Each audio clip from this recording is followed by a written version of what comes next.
મિર્ચી morning.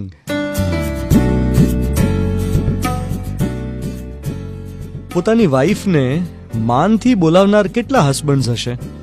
કેટલા પતિ પત્નીને તુંકારે નહીં બોલાવતા હોય કોઈ હસબન્ડ જે વાઈફને માન આપીને તમે કહીને બોલાવે?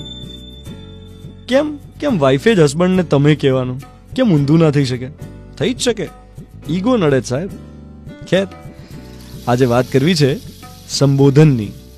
આજકાલ એકબીજાને જે નામથી બોલાવવામાં આવે છે એમાં એક બહુ બ્યુટીફુલ વસ્તુ ભૂલાઈ ગઈ છે. સમય બદલાયો છે, વલણ બદલાયું છે. મારા પપ્પા મારા દાદીને બેન કહીને બોલાવતા અને મારા દાદાને ભાઈ કહીને. એટલે કે પોતાના માતા પિતાને ભાઈ બેન કહીને બોલાવવાની આખી એક જનરેશન હતી. હવે નથી. હવે ઓબ્વિયસલી હું તો મારા પપ્પાને પપ્પા જ કહેતો, મારા મમ્મીને માં કહીને બોલાવું. પછી ટીચર્સની વાત કરીએ.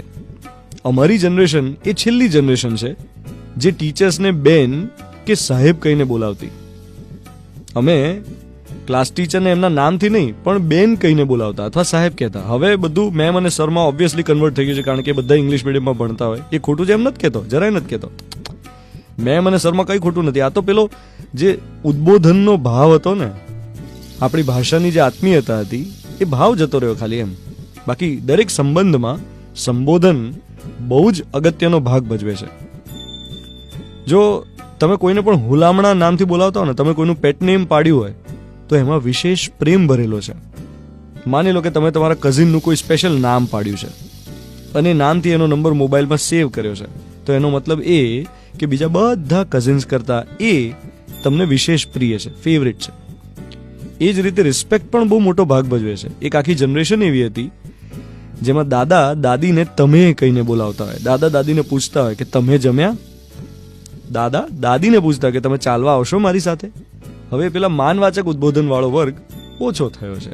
સંબોધન બદલાયું છે. પણ જો તમે આજે જરા વિચારી જોજો, કેટલા લોકો એવા છે જે તમને હુલામણા નામથી બોલાવતા હોય? જો તમારા હુલામણા નામ વધારે હોય, જો તમારા પેટનેમ્સની સંખ્યા વધારે હોય, તો તમે બહુ નસીબદાર છો. મિર્ચી પર હું છું Dhvanit. Good morning my dear.